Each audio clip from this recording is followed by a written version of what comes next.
Good evening, this is the Oscar expert here with Brother Bro, and it's time for updated Oscar predictions for November. You may be wondering, why are you're doing these in the middle of the month? You did the September ones right at the end of the month. Sometimes you do in the beginning. How am I supposed to keep up with this madness? And the answer is we just do predictions when we feel like there's a need of an update, okay? At the expense of you not having scheduled programming. This video is going to be just Best Picture. All the other categories are coming. But we're going to break up this video because it ended up being extremely long, and I also just thought to try something different. But the other categories are coming soon. Getting into the Best Picture race. I have been unsure of what 9 and 10 are for a long time, and we're gonna figure it out live on air. But for now, let's talk about what could win. I think we have actually felt more doubtful about Everything Everywhere at number one recently, wouldn't you say? We've had more discussions about, really, is it our number one, truly? Yeah, I mean, this is a small thing, but I went to a New York screening for like awards people, and I talked to a couple people after, and their experience of the movie was they did not like it. These were older people.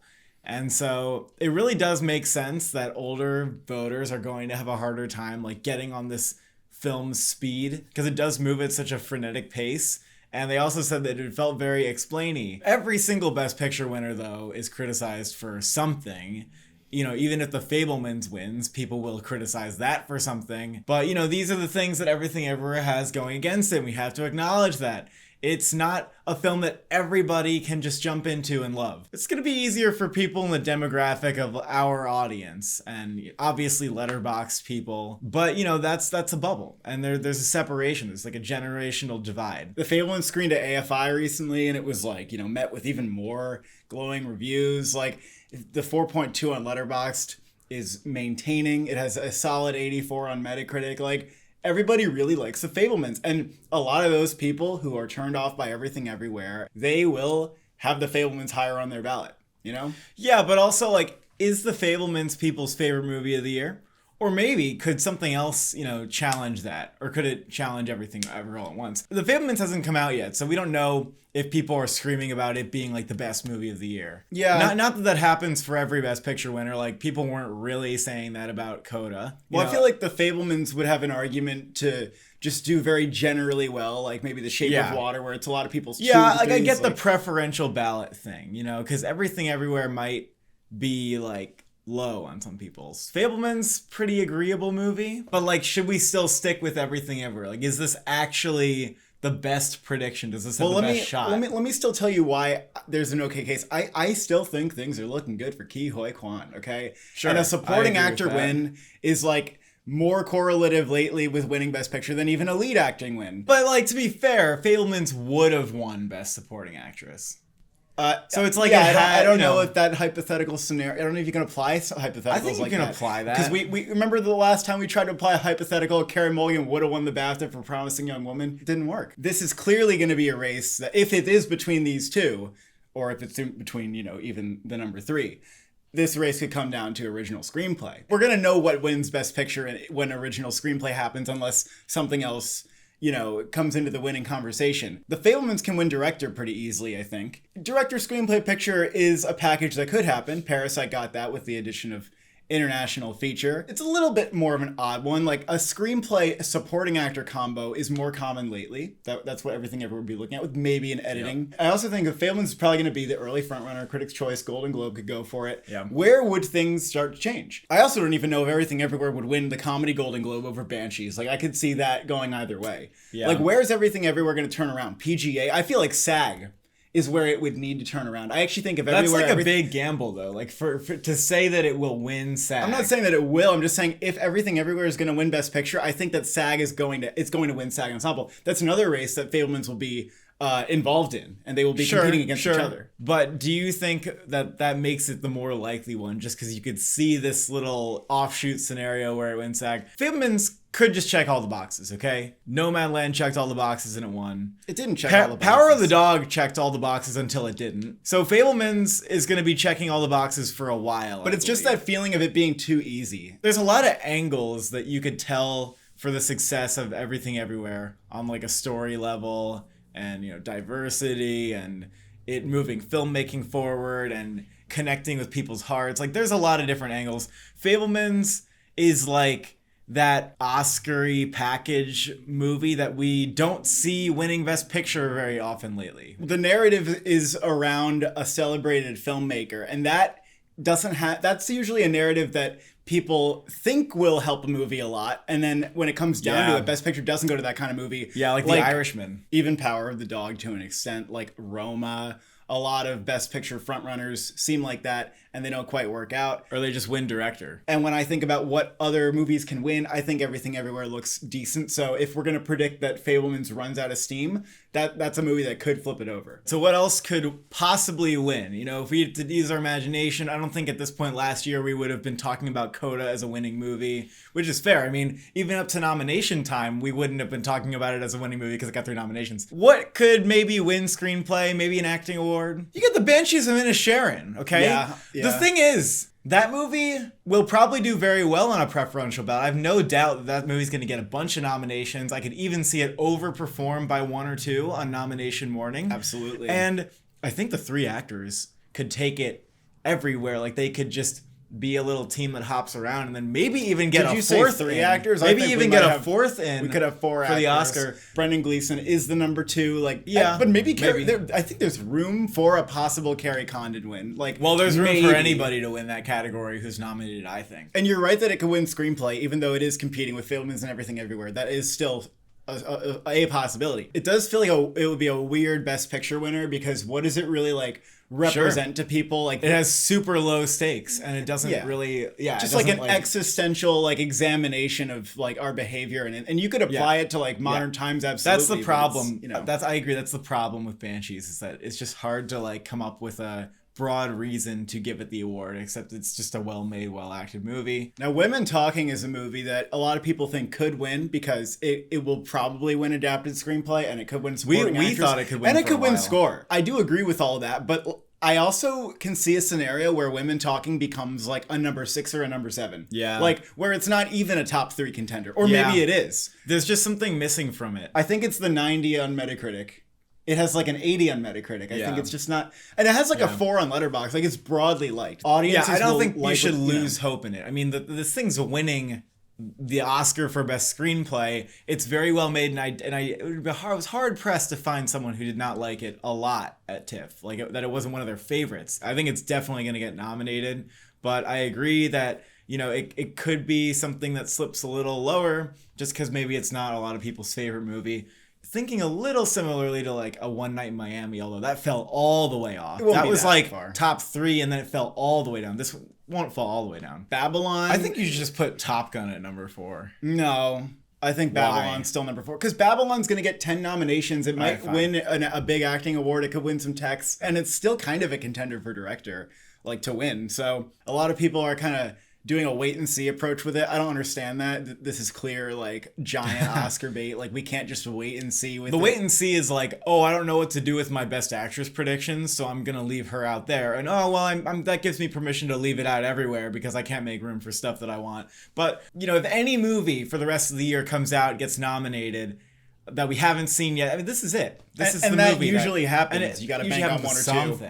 Even if this is a polarizing movie, Wolf of Wall Street is sort of polarizing, came out in December, but it did well with the Oscars. Like, I just don't see how this wouldn't do well. Even Nightmare Alley squeezed in there. This movie's going to premiere like in a week to screenings and whatever. So it'll be pretty soon that we get these reactions. I agree that it's possible that Top Gun Maverick is in the top 5. I was thinking if there were only 5, I really don't know what I'd be doing here. Like, would Women Talking get in? Would Tar get in? Would Top Gun get in? Like, I really don't know. I actually think I would keep Top Gun in if there was 5. I would still keep Top Gun in if there was 5. Because maybe it just feels like that movie stands out a lot. All the other films are gunning for Oscars. They premiere at TIFF. They're one of those. And it's almost like an asset that Top Gun was this smash hit that made everybody fall in love with blockbuster movies again. And, people can't stop talking about it. The Oscar voter is going to love Top Gun, okay? It's not just your average action movie that appeals to the young ones. It's an action movie that appeals to, like, the 60-year-olds who miss 80s cinema. Like, it appeals Are action to movies everybody. for young ones? Like, I don't even think that's a thing. The demographic for action movies is usually younger Marvel people. movies, but like an action movie, Action movies in like general? a Die Hard or Die Hard, I'm sure back in the day was not for old people. You just think that because I they're don't know. old now and they like it. I don't know. I feel like action movies are just like, it's just a wide demographic. I think Tar, I almost had this in the top like 4 because I think Tar is going to do extremely well with critics groups. But Tar is probably the movie where audiences will like it less than critics. This is now showing on Rotten Tomatoes. It's in like the mid 70s with audiences. It's not terrible. It's not even as bad as Power of the Dog. On IMDb, this thing has, it doesn't have a ton of votes, but it has like an 8.2 right now. Does it really? It's not going to be Spencer. It's not going to be something that isolates people that much. Tar's going to do extremely well at critics groups with winning picture awards, winning director awards, screenplay awards, and actress awards. People who are doubting, is it really going to get into Best Picture? By the time this movie starts to sweep those awards, you are going to put it in your top movies. You're gonna throw it up there. So I'm just in anticipation of that. I'm not flirting with the idea of Tar missing Best Picture. I think it's going to happen. It's not competitive enough for Tar to miss, I think. The Whale, I feel very comfortable having The Whale in the top 10. Yeah, people are losing confidence. We even saw a Metacritic post a forecast of the Oscars, and they kind of wrote off The Whale as having too low of scores for Best Picture. And I just think this will be an exception where enough people are going to love it and cry at the movie. And so many people are excited about it. Like, they just want to see it. They want to love it. There's so much goodwill for the movie. And there's kind of crazy word of mouth. Yeah, it'll do well at the box office. Especially culminating with probably 2 acting nominations, most definitely an lead acting win. And makeup. And makeup. And definitely a screenplay nomination also. Yeah, I don't understand why people are struggling to fit this in their 10. I do not get it. I don't think this makes sense. When I watched this film, I came out thinking, that's probably going to get nominated for Best Picture. It wasn't that hard to see. It's too in the center of the conversation to be left out, I think. Yeah. And it doesn't need these like crazy good reviews, which is kind of weird because you'd think that, it would because it's this indie thing, but every year there's a movie that critics are mixed on that still gets into Best Picture. I don't know why this is so hard for people to grasp. It happens every year. Joker, Jojo Rabbit, Bohemian Rhapsody. Yeah, every year there's something. So or Don't Look Up. Some people are comfortable saying that this year could be Elvis or Triangle of Sadness or something. I mean, yeah, and those could happen too. But The Whale is probably going to be a movie that does that. And the people who love The Whale love The Whale. And sometimes people just vote for Best Picture because there's goodwill towards a movie. Like, I don't know how many people voted for King Richard because it was their favorite movie just because they like the whole package and they like Will Smith. The Whale will get votes just because it's there and they like the movie enough and Brandon Fraser's in it. They want him to win the Oscar. Also, the Letterboxd score is still really, really high on it, which I view as being like, there's critics, then there's Letterboxd, then there's like IMDb, and then there's like Rotten Tomatoes audience score type of on the tier list, like it gets better as we go down. Okay? And everyone today got a little piece of candy because the teaser dropped, so everybody's gobbling that up. And then we have the fuck basket. Oh yeah. How many films would you say are in the fuck basket? Like legitimately potentially in the fuck more basket? than 10. Really? Yeah, honestly, there's a huge fuck basket. That's actually true. I would say I'm gonna say 11. Let's go over the pros. I'm not in a rush to just throw something in and then defend why I threw it in. Like, I wanna take into account all sides. Avatar, with the new trailer, everybody really buzzed around on this movie, being like, okay, like this does look really good. It does look like it's gonna deliver on everything that it promises and everything that the first one did. And it looks really impressive. People will be swept up in Avatar once again. It's a trailer that showcases that the movie is gorgeous looking. Like, what were we expecting? Of course. I think people were just remembering that they get lost in Avatar, and that's why people loved it. It was like it can just totally transport you with its visuals, and this film's not going to be any different. I still have the same idea that the story is probably just going to be okay. But the story was just okay for the first film, and that did very well. This isn't even a stretch. Like, let's say this thing gets a 74 on Metacritic. That's fine. That honestly might be fine for Best Picture.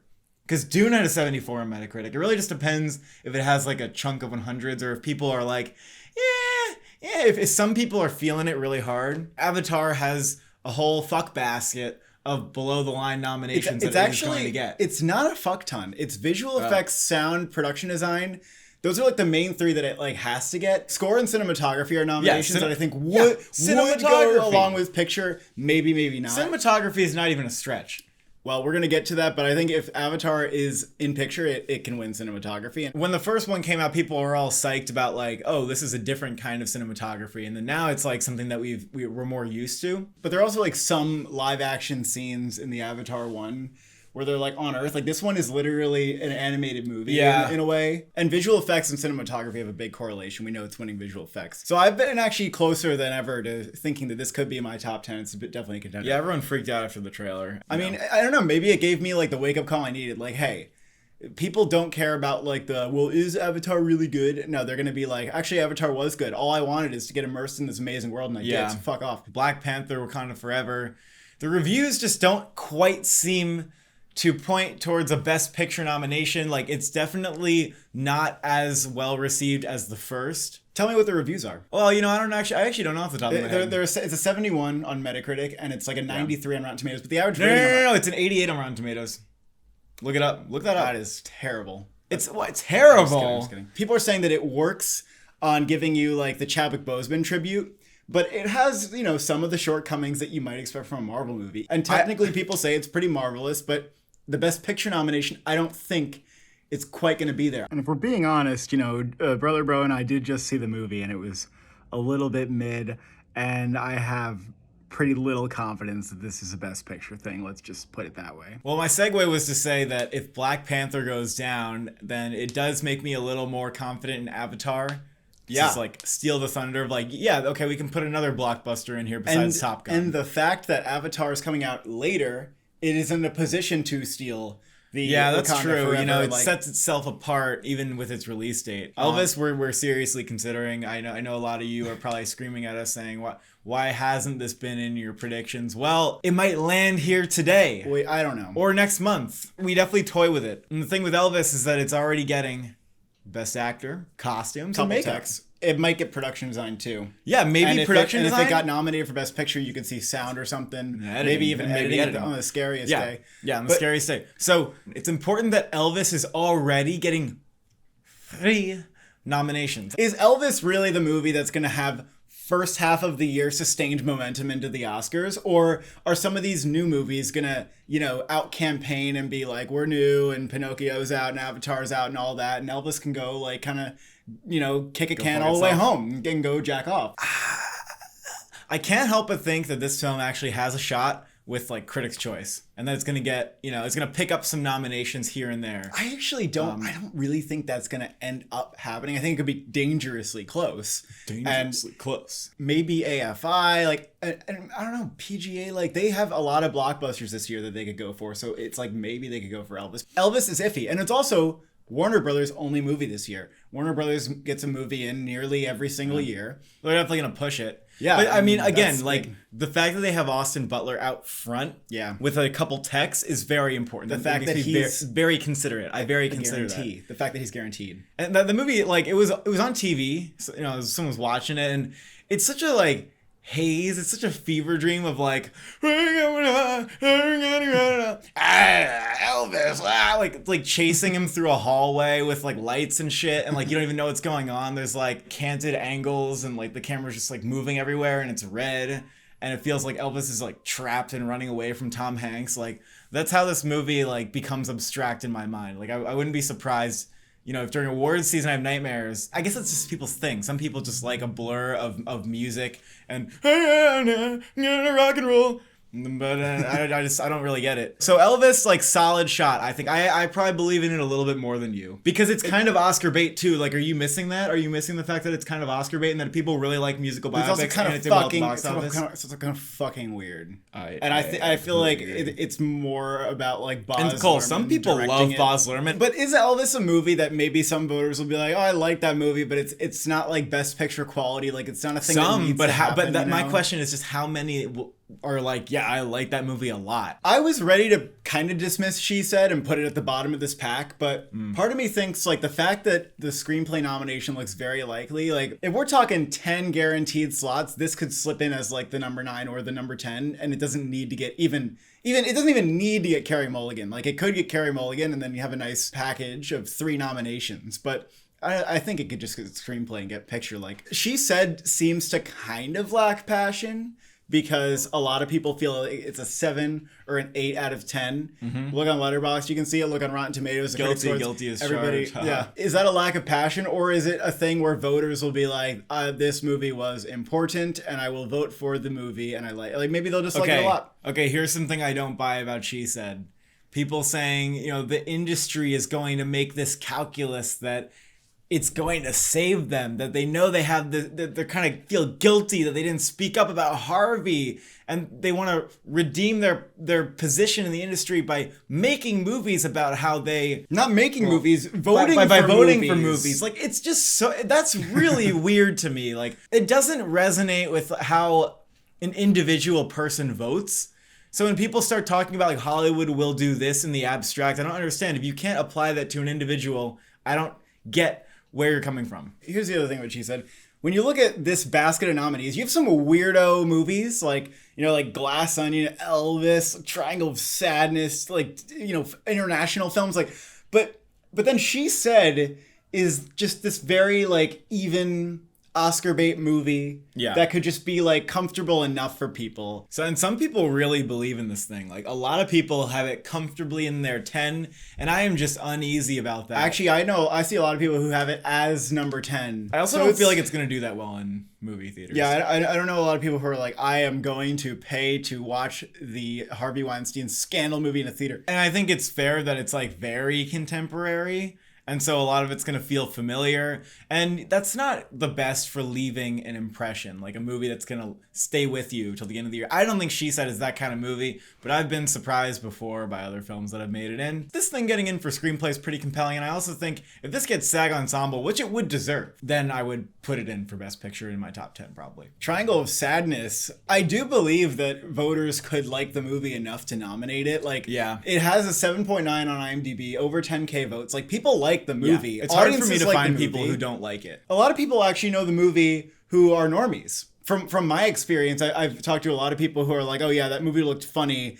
about like the rich people on the yacht who throw up all the time. And most people who see the movie like it. Yeah, it's like doing well in the indie box office. Yeah, I definitely don't buy that the movie is dead or a long shot, but it's also, again, it's just hard to see that movie squeezing into these competitive director and original screenplay races. And those are really the main categories it's playing in, unless you want to say Dolly DeLeon gets in. Some people still are hanging on to that. I don't know about that. That seems like the movie would have to be a bigger contender than I think it's going to be, even on its best day. I think that's the problem with Triangle of Sadness, and I also think it'll be difficult for it to get in certain precursors. I think BAFTA could say, director or screenplay, that would be a good sign. Critics' Choice, maybe. PGA won't do it. It's not going to get any SAG nominations. It could maybe get Golden Globe comedy. That would be good to see. So there's like some things that it could get. And it could even benefit from just that number 10 slot. Like, if there's one movie this year that could get only a Best Picture nomination, I think it's Triangle of Sadness. It doesn't look that good to me, though, because it's sort of lacking in, like, other areas. Like, it's already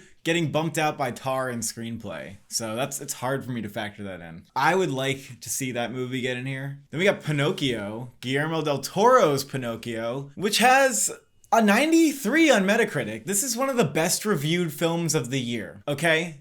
Yeah, so let that sink in for a second. It screened at AFI and it was like, yep, we really like this thing. We really like it. It got about as good reviews as it could have gotten. It is definitely winning animated feature, and it can go along with a nice little, like a tiny little tech package, I think. So, score. It's pretty likely to get in there for score. Production design, if they really love it, it could maybe happen. It could get visual effects. And maybe adapted screenplay, too. That's the other interesting thing, is adapted screenplay is kind of open if they want to do this. That would be like a really solid package, and that makes Best Picture make sense. Like, you could make that happen. Yeah, the movie is going up a little bit on Letterboxd as a 4.0. I still kind of want to see if that 9 and 10 stack can like catch up with the 8 a little bit, which did happen with Tar. Like, that happened a lot with Tar. I also wanted to see what kind of narrative comes out of it, because it's like technically very cool, but isn't there a little bit about like fascism in the movie? There is a little bit. Will people think that's important? I think really at the end of the day, it doesn't need to be important to get into 10 Best Picture slots. It just needs to really like touch people, and it seems to be doing that very well. The tough sell about it, though, is that it is a Pinocchio movie. Like, if you imagine somebody who's not paying attention to movies and they look at the nominees And then Pinocchio gets nominated for Best Picture, they'll be like, they nominated a Pinocchio movie for Best Picture? It'd be the weirdest thing to you. You would just think it's so fucking weird. It's not that But really, weird. you People have also to know who Guillermo del Toro You is. have to know that, and it's in the title. It's Del Toro. Yeah, that's But it's in that's the the title. most genius part of it all. And the fact that there was a shitty Pinocchio movie, people would be like, well, didn't they just make a Pinocchio movie? Didn't they just This do is, okay, but this is so clearly not like a remake. Yeah. That I think people can just tell. I think people can will just be smell able that to- this shit is actually Yeah. made with people care. will distinguish it, I think. And Del Toro is a big factor. It's just, is this really going to be the first animated film nominated since Toy Story 3? I think there's a decent shot. I truly do think there's a decent shot. When you look at the below the line potential, the critic reviews, I really do wonder if critics groups will start to support this movie. Like, will this movie make it into critics groups 5 and their 10s and stuff like that? Like, will they nominate it for director? Yeah, I don't know. And it would be about the that. first stop motion animated film ever nominated if it was nominated. I think Netflix would be smart to prioritize this even over Glass Onion. Maybe some people may not agree. Yeah, I think they're gonna have to wait and see what becomes their number one, because they have a few in the basket, but they don't have any in the 8. They don't have any in the top 8. And I really Deluxe. I really look at that 5th adapted screenplay slot. I say this movie could fit like the final puzzle piece right in there. It could. After Sun, I think has really entered the shuffle. It's entered the shuffle Because it's the highest rated movie of the year. Is the movie a Never, Rarely, Sometimes, Always, The Florida Project, The Farewell, whatever? Probably. Kind of, yeah. Probably. But you do have Paul Mescal potentially going to do very well with some critics groups. If it wins one of what people call the big 3, people are going to throw a big fuss about how this could get into Best Picture. Like if it won New York Film Critics Circle, which is like a possibility. Yeah, that's something a like that. possibility. The thing with After Sun is that it's just really fucking good and really well made. I've seen the movie. I'm going to see it again. It took it a little bit to set in, but my God, this thing is masterpiece territory here. Wow. Masterpiece Wow. territory. I'm going to see it again before I say masterpiece, but it's in the territory. And it's also, the passion. If there are this amount of people who love the movie. But again, like the people who love the movie are most likely into movies, because this film is a little coy with like what is really going on beneath the surface. So I don't know how well it's going to resonate with like everybody. And in fact, I would wager to bet that it's not going to resonate super well with most people. And I think that's fine. But Drive My Car, like I didn't see that coming from miles away. Amor got a Best Picture nomination. Yeah. Tree of Life got nominated. They're a little polarizing, but it's those people who love it who are carrying it. And After Sun has passion of some sort that's really strong. Yeah. But you also look, the Florida Project, I think, had a very, very similar passion. And that movie could not squeeze in. And that movie did have Dafoe on its side. The fact that he was a staple in his category. After Sun, unfortunately, doesn't have any staples. If it were to get Best Picture, you could maybe have director go along with it. Screenplay, I honestly think probably not. Editing would be a long shot. And then actor is like a maybe. It's just not, the package that isn't point, shaping yeah. up to me well enough. And it's an original screenplay, so it really doesn't have a shot there. I would say if you're going to get into Best Picture, this thing would probably need to get director, which is, it's hard to get that, but it's also like really well made. It'll also probably get like 4 BAFTA nominations. Paul Mescal, it would be hard for him to get into Best Actor. I think he could do it though. Like I think he might get a lot of love. I think he could get BAFTA, and I think he might get Critics' Choice. And like if those two things happen, that's kind of a big deal. After Sun's kind of a hard sell. I don't know if though. I get It's Critics' kind of a Choice. hard sell. Decision to Leave, it doesn't have quite the level of acclaim that international films usually get. We're talking Amor, Roma, Drive My Car, Parasite. Those movies are like top tier of the year. And some people do think Decision to Leave is one of the very best movies of the year, but as an aggregate, the 3.9 on Letterboxd, the 85 on Metacritic, very good. Not top 3 of the year like I think it might need to be, but there is definitely passion for the movie. Yeah, I think it's some people's thing. Also, the 7.3 on IMDb, when compared to the much higher scores for Oldboy and The Handmaiden, like I would also kind of want to see, if he's going to get a movie in Best Picture, that match that level. It's kind of weird because it's not, I wouldn't say it's like his best film. And I think he does have a really decent shot for director. Like I think that could definitely happen. That's the thing though, is when we're thinking about what's going to win international, well, this is very competitive. The film that wins international has been getting director for like a while. So it would almost be easy to say he could get a director. And if he gets a director, 10 slots this year. All right, so what do we want to have at 9 and 10? I feel like I felt the strongest case when I was going for Avatar and when I was going for Pinocchio. I'm okay with putting Avatar in, I guess. So maybe we can leave that at 9. I'm between Elvis, She Said, and Pinocchio. And kind of Decision to Leave. I don't think Decision to Leave is going to be... Well, here's the other thing I was thinking. It's like if we do have these 2 open slots, and they might not feel open by the time, that we get around to it, but we got room for like a big blockbuster type of movie, but we also might have room to get in something a little smaller like an After Sun or a Decision to Leave. Because I feel like, if you want to play 3D chess a little bit, the Critics' Choice top 10 could be like Avatar, Elvis. I could easily see them going for She Said. Or Triangle of Sadness. I don't know, not even. I feel like they might not even do that. I feel like they would go for She Said. I feel like Critics' Choice would go for She Said. Yeah, but the thing is that the Oscars will always nominate something that the Critics' Choice don't. Like, they're not going to go 10 and 10. And so She Said something that I could see doing, okay early on with like the Critics' Choice nomination, then not doing well later. I don't know how much Pinocchio is going to be like in, those top 10 lineups. Yeah. Hard to underestimate like the barrier that animated films have. It's almost easy. It's almost the easiest and most simple to say Avatar, Elvis. But Avatar is unseen. So you could also say, okay, we'll just go with what's seen and we do She Said and Elvis. That's another thing. You could do Avatar and She Said. You just don't want to do Elvis, do you? I feel like Elvis is going to lose a little steam along with the other movies. She Said is very awards baity. That and Elvis are kind of awards baity. Something about the fact that Pinocchio, like, we think it's going to get 3 nominations already, probably. Critics love it. And if it keeps a 90 on Metacritic, that's insane. And then there's Decision to Leave, which I think is going to take international.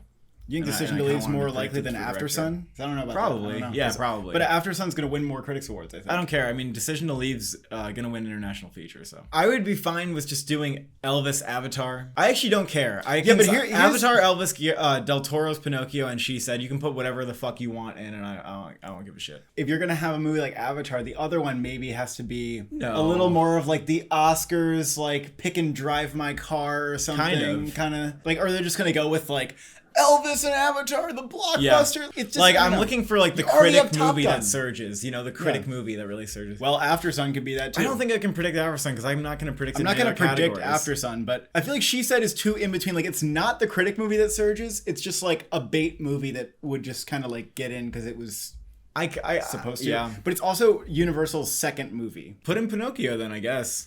I don't know. Like, maybe Netflix goes fucking hard on that after they kind of feel out their other contenders. They realize Glass Onion isn't shit, and then Pinocchio gets in there. Can Netflix really manage to not get a nomination? Like, they will find the movie that has the best shot, and they'll run with it, right? Yeah, that's what that doesn't mean that it'll work, but sure. Yeah, but if Netflix didn't get one movie in, that'd be really, really I know, strange. they would be upset. I have an idea. Just put in Elvis. We've seen it already. You're going to gamble on something like last time we put in The Woman King and All Quiet because we were kind of hot on those movies. They had just come out. So Elvis is kind of like the tried and true Oscar movie that could definitely get nominated. Kind of weird. You also have 3 blockbusters in there. Yeah, it is a little weird. And last year, with the 9 and the 10, they said Nightmare Alley, Drive My Car. Like, Nightmare Alley, flop at the box office, Drive My Car, like, obscure. So it's weird to say that those final slots would be Elvis and Avatar. I want After Sun to get in there. That would make me very happy. Although I don't think Avatar is going to be on the edge. Avatar, we're either going to, like, know it's getting in or it's not. I don't think it's going to be a maybe at the end of the day. It'll be like, yeah. I think Glass Onion, I just don't believe it.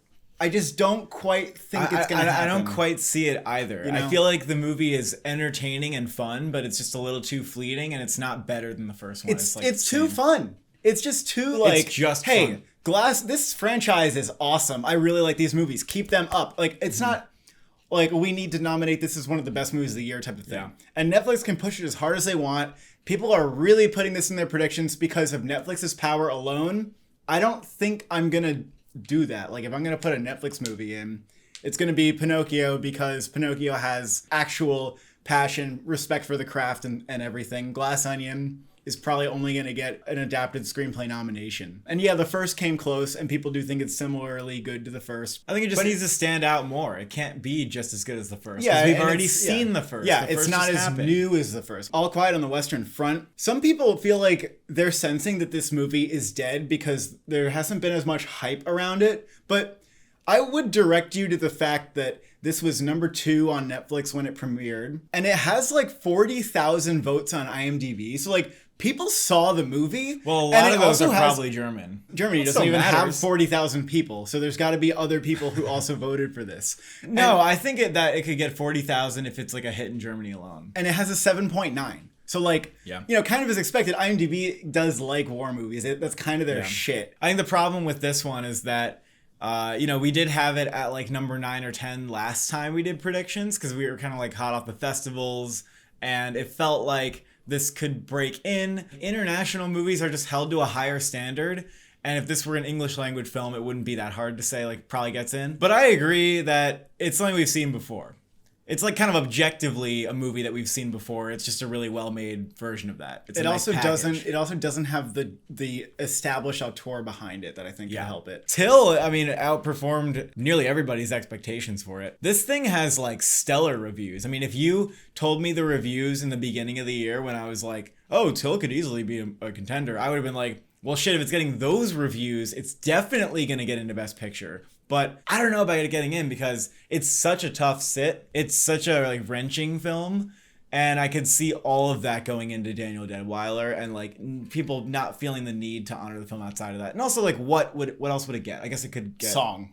Like maybe song. It's yet another song called Stand Up. If this movie happened to be adapted, I would consider it more, but it's original. There's like a case made for Till, and Till's not doing so bad at the box office. Like, it's not doing so bad. I don't feel that strongly about Till for like Best Picture, even though I think it's a very good movie. The Woman King, we also had this in our top 10 last time, and dropped confidence on it. I mean, it's kind of just a feeling that The Woman King isn't like good enough to like carry into the Best Picture race. I think and like people take all these nominations. It got an A+ cinema score, and the people who saw it fucking loved it. And then there's the whole controversy around it, which I think does actually kind of genuinely bring it down a little bit. And the reason why is because it soils the sort of true story, like retelling of history narrative that they would like to shape.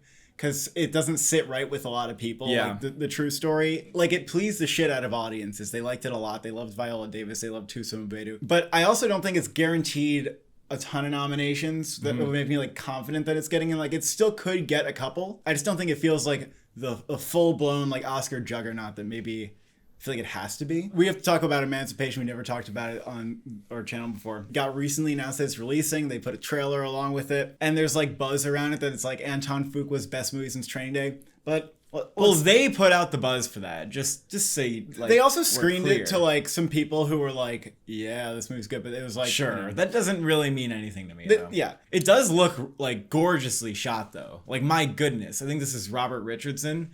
And some of those exteriors, like the Civil War going on, like look incredible. I just feel like it does this thing where it teeters on like, is there color or is there not? And my brain's like trying to figure out like if there's color. And yeah, I'd rather just they put it in black and white personally. You know, maybe that movie does get like cinematography or something. Best actor is that tricky thing. I think that the Academy wouldn't be ready to nominate him even if he was good enough. Yeah, I wonder if other groups, because like he didn't offend their award ceremony, but maybe they feel like they are the Oscars, so they still won't nominate him. I'm not ready to say a movie from Anton Fuqua's like gonna be in Best Picture. Just because like Apple has confidence in a late year release and maybe even a campaign plan for it, because he's done so many movies, and none of them have been nominated. And especially in the past decade, a lot of them have really been like kind of mixed in terms of their reception. And the writer of this movie gives me no more confidence at all.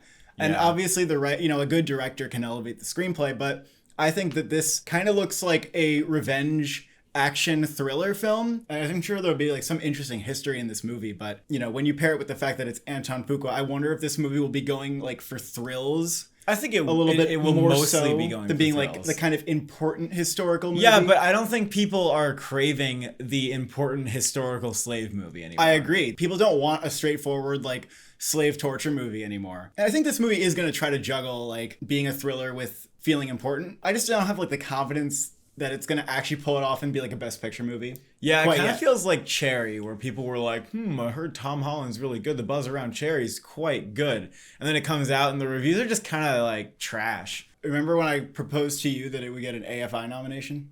Yeah.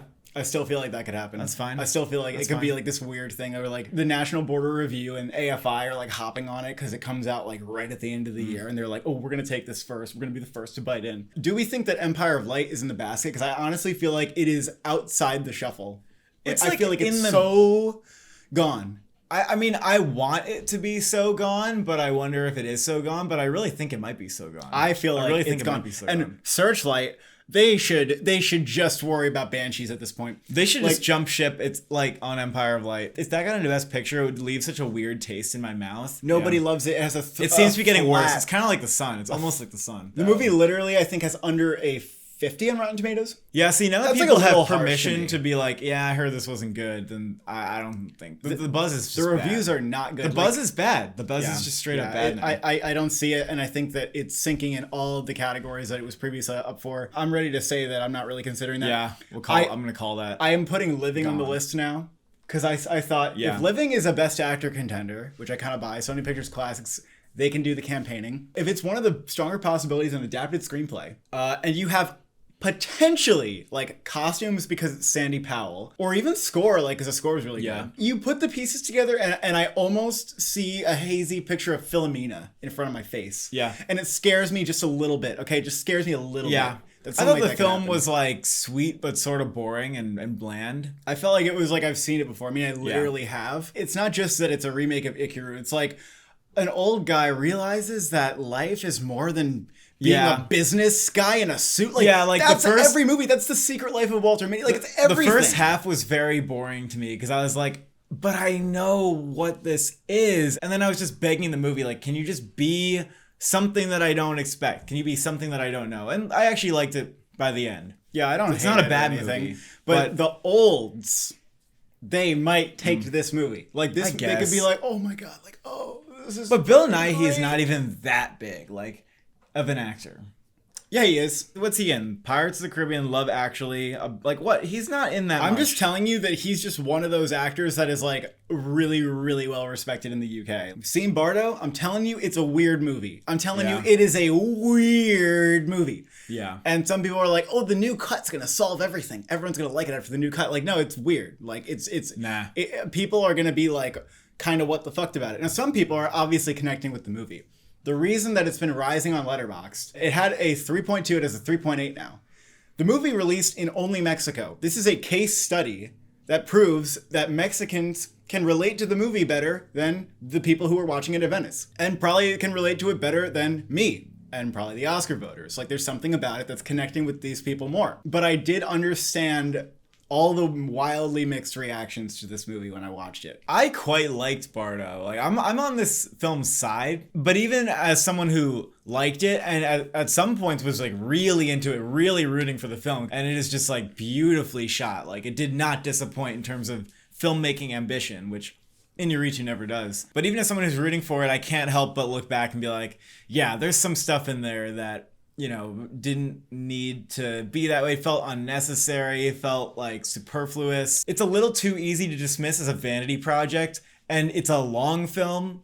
Even though it's a little shorter, it's going to be a tough sit for some people. The real problem, guys, like, it doesn't have a strong story. It has a good central conflict. Like, I liked the movie. I was invested throughout. But, like, the characters around him are thin, and the plot is like almost nowhere. On purpose, it's a movie that doesn't have a plot. It's about Yeah. someone internally struggling with the thing the same way the whole time. Yeah, it's like a portrait movie. It's not Oscar bait. Like, it's a highly Oscar bait. interesting movie that you should check out just because. Yeah, you should But, still like, watch it. It's not going to register with the Oscar voter, Yeah. I don't think. I don't think there's a resurgence for Bardo. I was hopeful. I don't think there is. And at the bottom of the list, I got RRR. Why not? You know, we can fit it in. We can do it. We can do this. A lot of people know about it. Some people might try to get behind it. I don't think it's actually going to happen. But Yeah. like the studio's like, we're going to campaign it. It's like, okay, like maybe you'll do something. Like you might do a couple of good We'll things, see. but I don't Probably know. not. Thank you for watching. Thank you for subscribing. When do you predict our next predictions video will be?